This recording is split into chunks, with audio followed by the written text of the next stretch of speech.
이스라엘 모든 지파가 헤브론에 이르러 다윗에게 나와 말하여 가로되 보소서 우리는 왕의 골육이니이다. 전일 곧 사울이 우리의 왕이 되었을 때에도 이스라엘을 거스려 출입하게 한 자는 왕이시었고 여호와께서도 왕에게 말씀하시기를 내가 내 백성 이스라엘이 목자가 되며 이스라엘의 주권자가 되리라 하셨나이다 하니라. 이에 이스라엘 모든 장로가 헤브론에 이르러 왕에게 나아오매 다윗이 헤브론에서 여호와 앞에서 저희와 언약을 세우매 저희가 다윗에게 기름을 부어 이스라엘 왕을 삼으니라. 다윗이 30세 위에 나아가서 40년을 다스렸으되 헤브론에서 7년 6개월 동안 유다를 다스렸고 예루살렘에서 33년 동안 온 이스라엘과 유다를 다스렸더라. 아멘.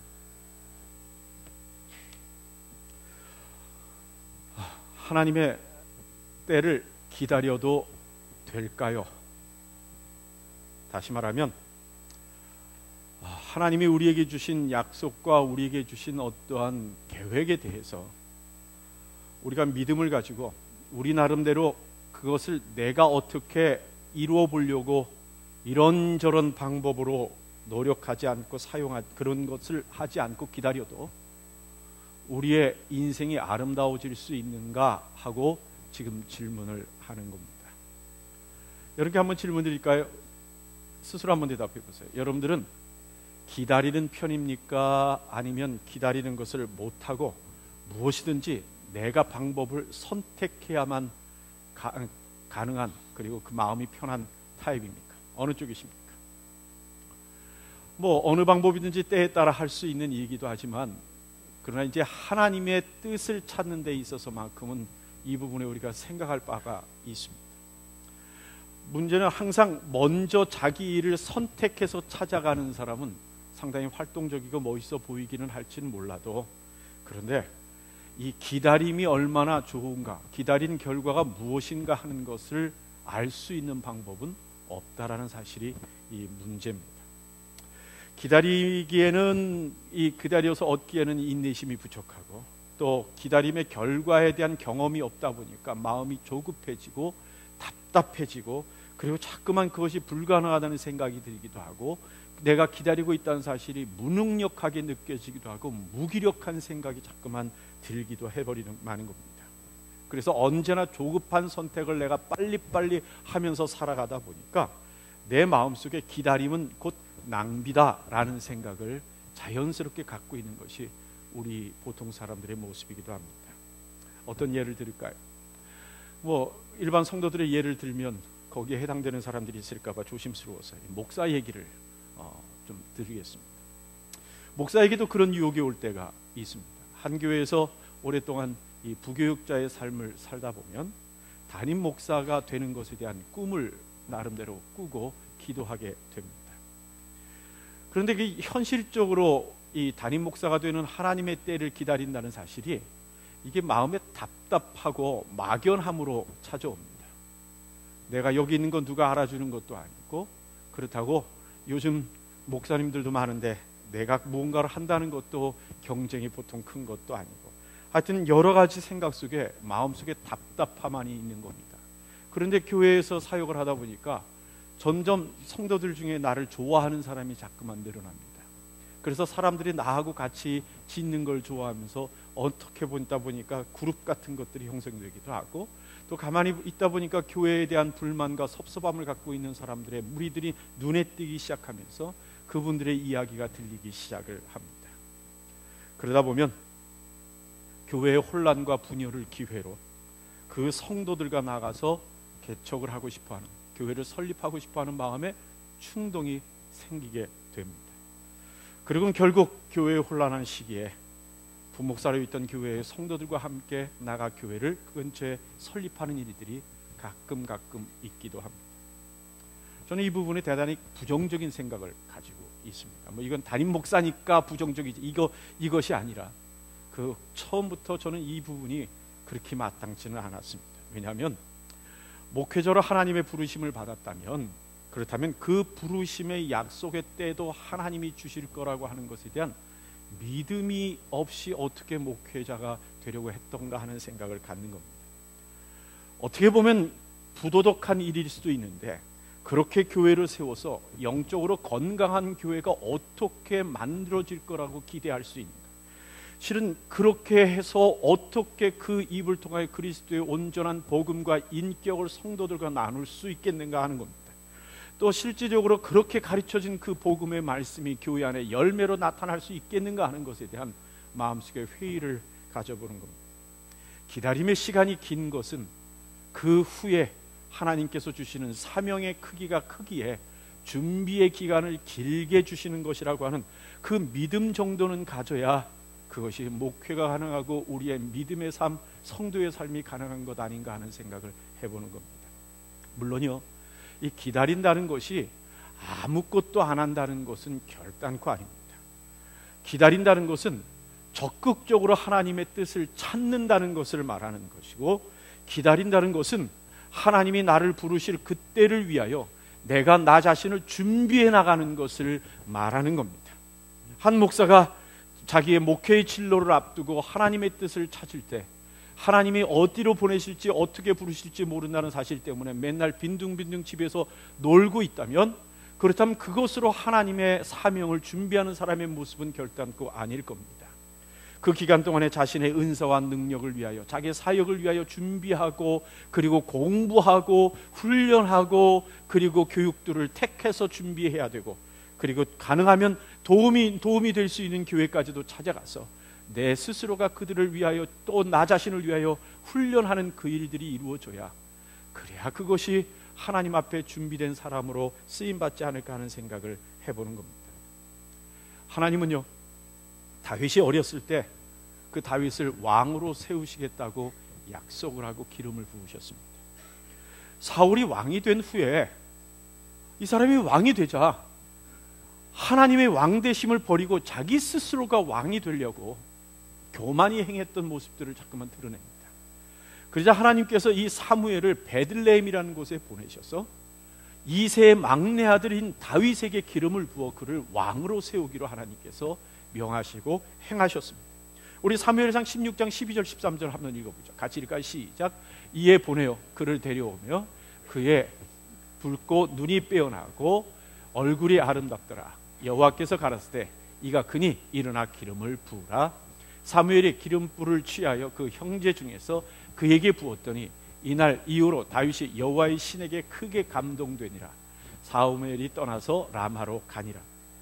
물론 다윗이 왕으로서 하나님의 부르심을 받고 기름 부음을 받았지만 여전히 사울이 왕위에 있는 기간이기 때문에 하나님께서 사울의 문제를 해결하시고 다윗의 때가 오기 그 전까지는 다윗은 약속을 기다려야 되는 사람이지, 약속을 자기가 가지고 있다고 자기가 그 약속을 성취하겠다고 스스로 앞서야 되는 사람은 아니란 말입니다.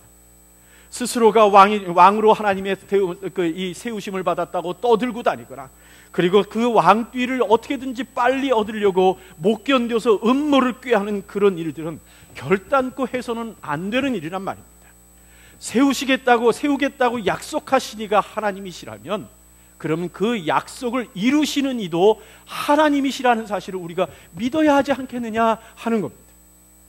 그 후에 다윗의 모습을 보면 참으로 아름답다 하는 생각이 듭니다. 골리앗과의 전투에서 모두가 두려움에 떠는데 다윗은 나가 골리앗의 목을 쳐서 그를 죽였습니다. 블레셋과의 전투에서 그가 큰 공을 세워서 얼마나 세웠던지, 그가 오는 그 시간에 백성들이 나가서 사울은 천천히 돼 다윗은 만만이라고 하는 칭찬을 할 만큼 공적을 크게 세우기도 했습니다. 또 그가 궁중의 생활을 할 때도, 사울의 손에서 도망갈 때도, 그 스스로가 자기가 받는 칭송과 어려움과 모든 상황 속에서도 그는 왕으로서 약속을 받았다는 것 때문에 그 자신을 내세우며 무언가를 계획하고 자신을 따르는 무리들을 만들어 무언가를 음모를 꾸미는 일을 전혀 하지 않았다는 사실입니다. 그와 함께하는 이들이, 결국 광야에서 그와 함께하는 이들이 사회로부터 버려진 사람들이 저절로 모여들어 한 무리가 되었을지는 몰라도 그것으로 무언가를 계획하는 자기의 계획을 세우는 사람은 아니었던 것을 보게 됩니다. 하나님께서 다윗에게 왕이 되는 것을 약속하신 것은 다윗만 알고 있거나 다윗의 가족만 알고 있었던 사실은 아닙니다. 여러분 사무엘상 23장 17절 말씀을 같이 읽을까요? 시작. 곧 요나단이 그에게 이르기를 두려워 말라. 내 붙인 사울의 손이 내게 미치지 못할 것이요 너는 이스라엘 왕이 되고 나는 내 다음이 될 것을 내 붙인 사울도 안다 하니라. 예, 하나님의 마음이 다윗에게 있고 그리고 하나님은 사울 후에 다윗에게 왕권을 주실 거라는 사실을 누구도 알아요? 요나단도 알고 그 아버지 사울도 안단 말입니다. 아마도 그래서 사울이 그것을 막아보려고 몸부림치며 다윗을 죽이려고 쫓아다니고 있었는지도 모릅니다. 그런데 그렇다 하더라도 하나님의 약속, 왕되는 약속을 가지고 있는 이 다윗은 결단코 사울을 대항하는 단체를 조직하거나 군대를 조직해서 저항하려는 생각을 갖지 않았었던 것을 성경을 통해서 봅니다. 그가 광야에 살면서 사람들과 어울려 있었던 것은 광야의 생존을 위한 것과 그리고 버려진 이들을 보호하기 위한 것이었지, 나라를 대하여 스스로가 국가를 창설하거나 아니면 사울 왕국의 무너짐을 계획해서 뭔가 작전을 세우기 위한 것은 결코 아니었음을 성경을 통해서 보게 되는 겁니다.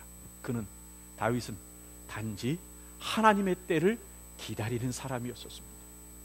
그 세월이 5년 10년이 지납니다. 그 세월이 지나는 기간 동안에 그 마음이 얼마나 힘들었을까 하는 생각을 여러분들 해보십니까? 마음에 조급하고 그리고 주변의 사람들이 자꾸만 다윗을 부추기면서 이대로 어떻게 살 거냐, 마냥 이렇게 엔게디 광야에서 살 거냐, 이렇게 흙먼지 먹으며 살 거냐라고 이야기할 때 그 마음에 얼마나 힘듦이 있었겠습니까? 당장 쫓겨나면서 한 무리로 이룬 그 사람들의 모습들을 보면서도 답답할 뿐만 아니라 하나님의 약속을 들어서 그가 왕이 되어야 될 당위성을 설명하는 주변의 사람들이 분명히 있었을 것은 사실이고 그것 때문에 그 마음도 힘들었을 것은 분명합니다. 그렇다고 사울이 정치를 잘해서 나라가 평온하고 외세의 침략도 없어서 자기가 여기서 왕이 되겠다고 나서는 것은 국가를 혼란시키는 거라는 마음의 생각이 있으면 모르겠는데 나라가 또 그렇지가 못합니다. 사울이 정치를 잘하지 못해서 외국으로부터 이 외세의 침략이 그렇게 많았고 그리고 사울이 자기의 왕위를 지키려고 다윗을 쫓아다니고 죽이려고 하는 그것 때문에 나라를 돌보지 못해서 결국 나라는 피폐함에 빠져 있는 상황이 그때입니다. 그렇다면 사울 왕국을 무너뜨려도 될 만한 수많은 만들어낼 수 있는 이유들이 있는 겁니다. 생존의 문제 갖고 얘기할 수 있습니다. 국가의 문제 갖고 얘기할 수 있습니다. 장래의 문제 갖고 그것을 계획할 수 있습니다. 그리고 하나님의 약속을 이룬다는 대의명분을 세워서 할 수 있는 그런 순간이 그에게 있을 수 있는 겁니다. 그런데 다윗은 결코 그런 것에 흔들리지 않았습니다. 심지어 다윗은 자기 자신 스스로 착각하지 않았습니다. 우리가 알다시피 다윗에게는 2번의 사울을 죽일 수 있는 기회가 있었습니다. 찾아간 기회 말고라도 마치 하나님께서 사울을 죽일 수 있는 절호의 찬스를 주었다라고 착각할 만한 그런 상황이 그에게 있었던 겁니다. 동굴에 있을 때 사울이 바알을 가리우러 그 동굴에 들어왔던 것 여러분들 기억하시지 않습니까? 그냥 그 손을 뻗치기만 해도 죽을 수 있는 그 사울의 모습을 보았지만 그러나 다윗은 그 마음이 흔들리지 않고 그것이 하나님의 때라는 착각을 갖지 않았다라는 사실입니다. 아니 어쩌면 다윗의 모습을 보면요 정말 잘 견딘 사람이다, 하나님의 때를 기다리며 살았던 사람이기보다는 그 수많은 유혹을 잘 견뎠던 사람이라는 생각을 마음에 갖기도 합니다. 또 우리는 사무엘하 1장부터 4장의 말씀을 나누면서 다윗이 사울이 죽은 후에 어떠한 과정을 겪어왔는지도 말씀을 나눴었습니다. 사울이 죽자 다윗은 유다 족속의 중심지인 헤브론에 와서 유다의 왕이 됐습니다. 그런데 우리가 보았듯이 왕이 되기 전에 광야를 헤맬 때는 하나님의 뜻을 기다리던 사람이 이상하리만큼 왕이 되고 나니까 하나님의 뜻을 기다리기보다는 자꾸만 자기의 어떤 선택을 해나가는 흔들리는 모습을 보이는 모습들이 우리가 있는 것을 우리는 보았습니다. 나머지 11지파가 모여있는 이스벳보셋의 군대와의 전쟁을 치게 됐고 그 전쟁 속에서 동족들을 죽이는 일들을 감행했던 다윗이었던 것을 보게 됩니다. 또 아브넬과의 뒷거래를 통해서 통일 국가에 대한 음모를 그는 실행하기도 했었습니다. 다행히도 감사하게도 하나님께서 그의 손을 더럽히지 않으셨고 얼마 후에 하나님의 때를 그에게 실행시켜 주셨습니다. 오늘의 말씀은 여러분들 어떻습니까? 사울이 죽었습니다. 사울의 왕권의 후계자인 이스보셋도 죽었고, 그리고 아브넬도 죽었습니다. 그리고 다윗을 거부하던 이 10지파의 이스라엘의 장로들이 헤브론으로 다윗을 찾아와서 그에게 왕이 되어달라고 이에 찾아와 그를 왕으로 세우는 과정이 나타나 있습니다. 그들이 뭐라 그러죠? 우리는 워낙에 한 민족 아니었었습니까? 라고 말을 합니다. 참 비겁해 보이기도 합니다. 또 뭐라고 표현할까요? 2절 말씀에 보니까 당신이 왕궁에서 우리 앞에서 출입할 때라는 말을 씁니다. 이 출입할 때라는 이 말이 사무엘상 29장 6절에 보면 또 한 번의 출입할 때라는 말을 쓰면서 그것이 이 군대를 거느리고 다스리고 지도하는 면으로 사용하는 걸 보면 이 2절에 출입할 때는 그가 이스라엘의 지도자로서 사람들을 움직여갔던, 리더십을 발휘하던 그 모습을 이야기하는 거라고 생각할 수 있습니다. 그렇다면 사무엘상 18장 7절에 있는 말씀대로 같이 한번 읽을 거예요. 여인들이 뛰놀며 창화하여 가로되 사울의 죽인 자는 천천히요 다윗은 만만히로 한지라. 예, 그렇게 다윗이 백성들에게 지도력의 인정을 받고 살았던 그 모습을 보면서 당신은 우리들의 처음부터 지도자였습니다라고 말하고 있는 것이라 할 수 있고, 하나 더 얘기하면 자신들은, 장로들이 얘기하는 겁니다. 자신들은 당신에게 하나님께서 왕으로서 기름 부었다는 사실을 원래부터 알고 있었습니다 라고 이야기하고 있는 그 모습으로 나옵니다. 그래서는 결국 장로들이 다윗에게 기름을 부어 왕으로 세웁니다. 여러분, 이 순간 다윗은 무슨 생각을 했을까요? 자기의 과거에 지나온 수십 년의 세월을 그 머릿속에 떠올렸을 것은 분명합니다. 어렸을 때 기름 부었던 그 사건 이후부터 십수년이 지나서 헤브론의 유다의 왕이 되기까지, 그리고 유다의 왕이 돼서 7년 반 동안 통치하기까지 하나님의 때를 기다리는 지리한 시간들을 그가 그의 머릿속에 떠올렸을 것은 분명한 사실입니다. 여러분, 짧은 기간이 아닙니다. 결국 나이 30의 통일 국가의 2대 왕이 되어서 40년간을 다스린 훌륭한 왕이 되었습니다. 누구나 다윗을 이스라엘의 2대 왕이라고 역사적으로 이야기합니다. 중간에 이스보셋을 꼽지 않습니다. 그가 사울에 이어서 두 번째 왕이라는 이야기를 하고, 그리고 그를 어진 왕이라고 칭찬들을 합니다. 하나님의 이 약속을 이루시는 그 순간에 다윗은 무슨 생각을 할까요? 너무 늦었다고요? 아니면 지루했다고요? 아니면 더 빠른 길이 있었는데 돌아서 결국은 여기까지 왔다고요? 물론 지금 보여주고 있는 장로들의 모습들이 그리 마음에 드는 것은 아니라 하더라도, 만일 다윗이 이스라엘의 왕이 되는 약속을 가지고 있다는 것 때문에 그 스스로가 음모를 행하거나 그 왕권을 갖기 위해서 무리한 행동을 그가 했더라면 그에게 어떤 일이 왕권 후에 일이 일어났을까 하는 생각을 해보십시오. 보통 우리네의 모습들은 이렇습니다. 우리가 뭔가를 목적을 갖고 있고 약속을 가지고 있으면 우리 자신이 못 견디고 그것을 이루려고 자꾸만 노력을 합니다. 그래서는 관계의 힘을 빌리려고 하고 정치적인 음모와 속임이라도 써서라도 그 목적을 빨리 이루고 싶어 하는 것이 우리들의 모습이고, 빨리 돈을 벌고 빨리 그 자리에 올라가고 싶은 것이 우리들의 생각이기도 합니다. 만일 그래서 다윗이 그렇게 왕이 됐더라면, 음모와 속임을 통해서 왕이 됐더라면, 그렇다면 어떤 일이 왕이 된 다음에 일어날 수 있을까요? 물론 조금 더 빨리 될 수 있었겠죠. 그리고 수동적이지 않고 적극적으로 자기가 왕위를 차지하려고 노력하는 것 때문에 그 스스로가 스스로 왕권을 차지한 강한 왕의 이미지를 가질 수 있을지는 모릅니다.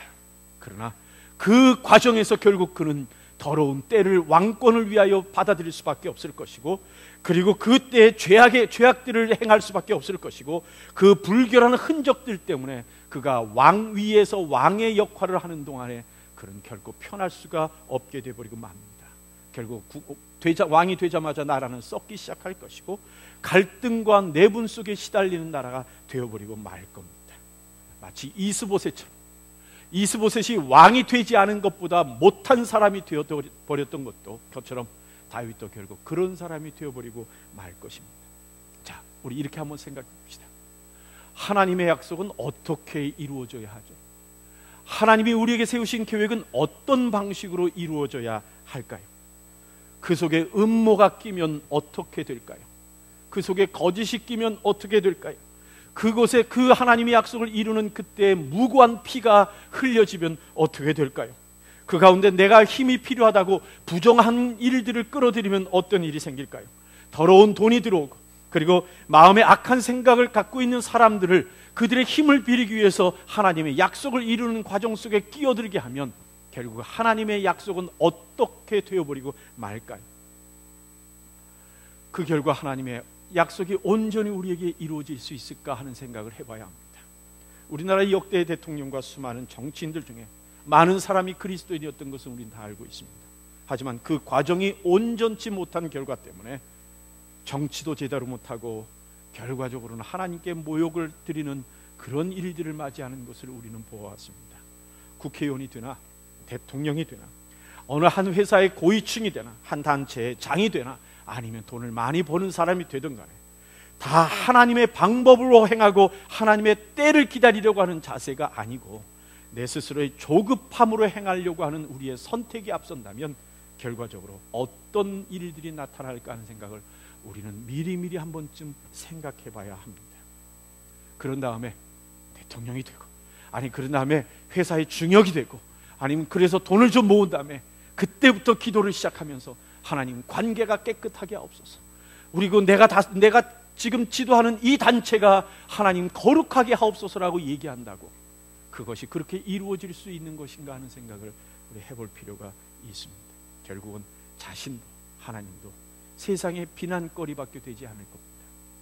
다 지난 얘기지만 다윗이 아브넬과 합작해서 만일 그와 사이의 음모를 통해서 통일 이스라엘을 다스리는 때가 됐다고 한다면, 아니 이스보셋을 죽인 그 사람들을 보면서 너무 기뻐서 그 암살자들을 결국 자기의 왕국의 고위층으로, 아니 편히 살 수 있는 사람으로 만들었다고 한다면, 그렇다면 결국 그의 왕국은 더 힘들어질 수밖에 없는 그 결과를 가져올 수밖에 없을 겁니다.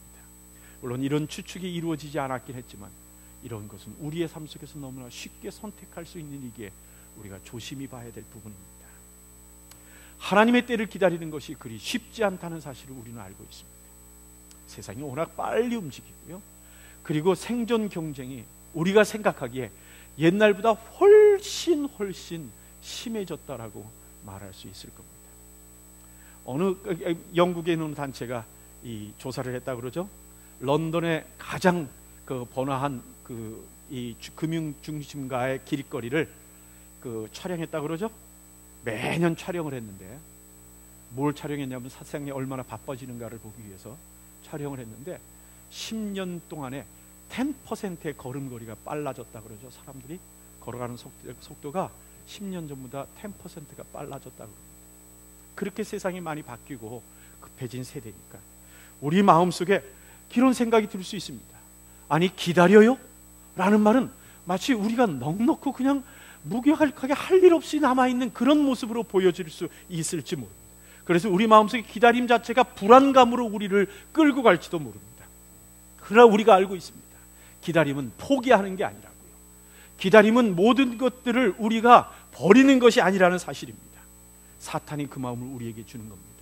기다림을 불안하게 만들고, 기다림을 초조하게 만들고, 기다림을 무기력한 느낌을 갖게 하는 것이 바로 사탄의 마음이라는 사실을 잊지 않기를 바랍니다. 하지만 다윗은요, 과정에 실수는 있었다 하더라도 그는 하나님의 때를 기다릴 줄 아는 사람이었기 때문에 하나님께서 그를 향하여 내 마음에 합한 자라고 말씀하실 수 있었단 말입니다.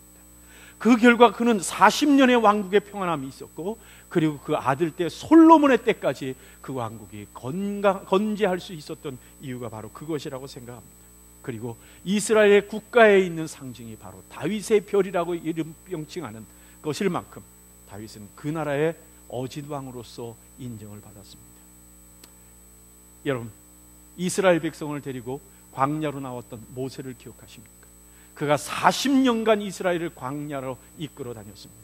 그 모세의 조급함과 답답함을 여러분들 이해하시겠습니까?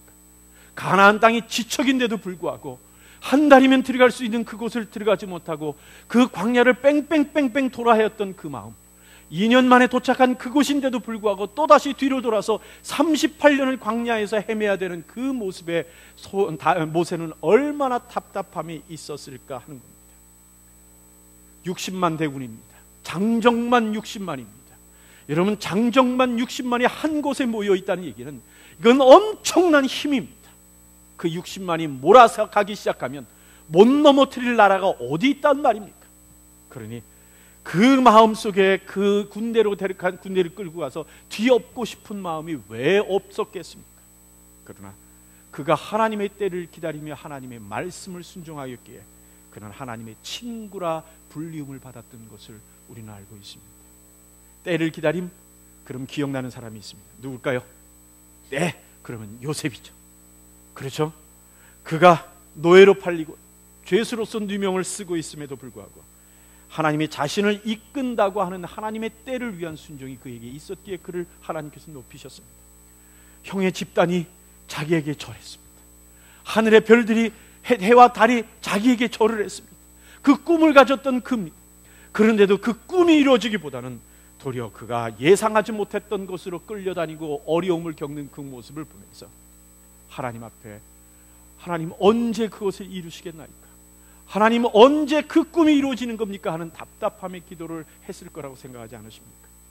그러나 그는 그 조급함에 스스로 선택하는 사람이 아니었습니다. 그러자 예상하지 못했던 순간에 하나님은 준비됐다고 생각하고는 그를 애굽의 총리로 이끌어 가셨던 것을 우리가 압니다. 그러고 보면 우리의 인생이 하나님의 인도하심을 깊이 경험하지 못하고 우리의 삶이 그렇게 복잡한 것은 어쩌면 우리가 하나님보다 앞서서 자꾸만 선택하고 행동하는 것이 습관이 되어 있어서 그런 것은 아닌가 하는 생각을 우리가 한번 깊이 해볼 필요가 있습니다. 말씀을 맺습니다. 우리는 하나님의 자녀입니다. 하나님을 주인으로 모시고 산다고 우리는 말을 합니다. 그러면서도 우리의 삶을 보면 하나님의 때를 위한 우리의 기다림보다는 도리어 우리의 생각과 의도와 방법이 우리의 삶에 너무 많이 개입되고 있다는 생각을 갖지는 않으십니까? 순수한 마음을 갖기에는 우리가 너무 똑똑합니다. 기다리기에는 우리에게 능력이 너무 많고, 그리고 우리가 어쩌면 너무나 훌륭한 사람들인지도 모르겠습니다. 그 결과 하나님의 때를 기다리기에는 우리 마음이 너무 조급해지고, 그리고 내게 닥쳐있는 현실에 대한 몰입함이 너무나 크다라는 생각을 가져보기도 합니다. 다윗에게 주신 하나님의 약속을 이루시는 이 모습, 오늘의 말씀은 우리에게 또 한편의 큰 교훈이 되기를 진정으로 소원합니다. 지금 매 순간 힘이 들고, 그리고 이해가 되지 않고, 때로는 손해를 보고, 그리고 답답함이 있고 아픔과 힘듦의 시간이 주어진다 하더라도, 만일 하나님께서 내게 약속을 주신 것이 있다면, 내게 하나님께서 말씀하신 것이 있고 그것을 하나님의 약속이라고 믿는 것이 있다면, 그렇다면 하나님의 때를 기다리며 자기를 준비하는 은혜가 여러분들에게 있기를 원하고, 그리고 하나님께서 그 길을 분명하게 그 약속을 이루시는 것을 우리가 보는 우리의 성도들의 믿음이 있기를 진정으로 소원합니다. 이를 위해 길러야 하는 것이 뭘까요? 이 약속을 기다리는 사람이 되기 위해서 길러야 되는 것이 뭘까요? 다른 것 아닙니다. 기도의 습관입니다. 기도의 습관이 우리에게 얼마나 중요한지 모릅니다.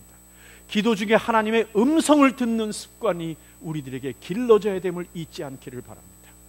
기도 속에서조차 기다리지 못하고, 그리고 조급해서 결국 내 얘기만 잔뜩 쏟아놓고 그리고 기도를 끝내고 나온다면 우리는 그것을 하나님과의 대화라고 말할 수는 없는 겁니다. 여러분, 기도는요, 내 생각을 가지고 들어가서 하나님의 이름으로 내 생각을 부풀려서 나오는 것이 기도가 아닙니다. 기도는 내 생각을 가지고 들어가서는 하나님의 생각으로 바꾸어 나오는 것이, 그것이 기도라는 사실을 우리가 잊지 말아야 합니다. 성도가 기도할 줄 모르면 하나님의 때를 기다리는 법을 배우지 못합니다. 매 순간 선택하고 행동하기 전에 묻는 것이 습관이 되어야 합니다. 예전에 우리 교회에선 한번 그런 것을 나눠준 적이 있습니다. 그때는 핸드폰이 없었기 때문에 집에 있는 모든 전화에다가 이 투명하게 스티커를 하나 붙이게 했었습니다. 기도 먼저 라는 스티커를 하나씩 다 붙이게 했었습니다. 그래서 전화 받을 때, 전화 걸 때 그것을 보면서 기도 먼저를 기억하게 하는. 근데 요즘은 그런 거 붙일 데가 없습니다. 핸드폰에다 그거 다 붙이기가 어렵네요. 그러나 우리 마음속에 기억합시다. 기도 먼저 하는 것, 기도 먼저 하는 것, 하나님의 뜻을 먼저 묻는 것, 그분의 뜻을 기다리려고 하는 우리의 마음에 열림이 있는 것, 그것이 우리들에게 습관이 됐으면 좋겠습니다. 그래서 하나님의 때를 발견할 줄 알게 되거나 기다릴 믿음을 갖는 그 일이 되어서 하나님이 우리에게 약속을 이루시는 그때 아주 깨끗하게 주의 일들을 경험할 수 있는, 깨끗하게 주의 약속을 받을 수 있는 우리 믿음의 성도가 되기를 진정으로 소원합니다. 다윗이 그것을 우리에게 가르쳐 줍니다. 한번 따라합시다. 하나님의 때를 기다려도 되나요? 다시 하나님의 때를 기다려도 되나요? 옆에 사람에게 물어보십시오. 하나님의 때를 기다려도 되나요? 하고 답은 뭡니까? 당연히 기다려야 합니다. 당연히 기다려야 합니다. 한번 따라합시다.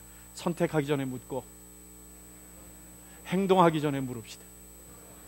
그리고 기다림의 인내를 훈련합시다. 아멘. 아멘. 그 약속하는 마음으로 옆에 사람과